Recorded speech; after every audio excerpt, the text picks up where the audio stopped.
Welcome back, guys. Goat and Hog here with another great edition of How Does That Work for Titanfall. In this episode, we're going to be covering the Arc Cannon. This Titan weapon unlocks at level 21, and it's used in the Generation 5 challenges. Goat, you want to start talking about the attachments and damage? Alright, attachments and damage-wise, there's only one attachment. That attachment is the capacitor upgrade.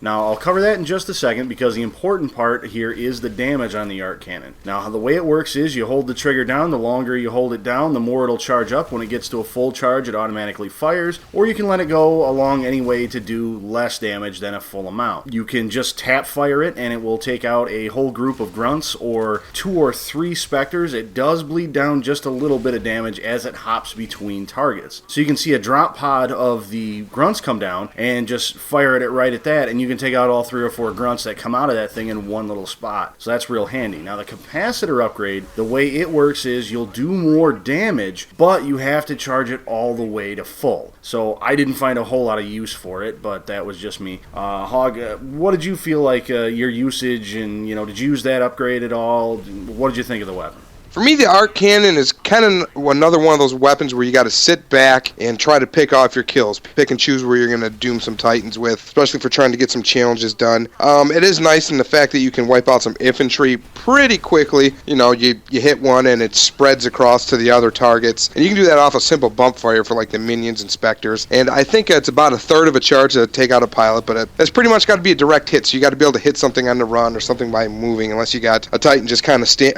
a pilot just kind of standing there. It does do a fair amount of damage to Titans and drops the shields pretty quickly at a full charge. And the capacitor, I just did not find too much use for that. I don't want to be limited to when I can fire. I mean, it's already bad enough. I don't like the charged weapons that much, but that's just me. How about you? Yeah, that was the exact same reason I didn't like it. I actually used it mostly for infantry farming. It's the best thing ever if you're playing attrition and you just want to get cheap points. You can, especially if you use your burn card at the beginning, that's the word I'm looking for, and drop in a Titan, drop in there with your Arc Cannon, and you can be wiping out infantry like mad and racking up points really fast so that by the time everybody else is in a Titan, you've got your damage core charged up, or your whatever core you're using basically, charged up, and that will allow you to do that much better once the enemy is in their Titans. That's going to wrap it up for the Arc Cannon. Don't forget to leave a like, favorite, and subscribe. We got the car SMG coming up next, and we'll talk to you guys later.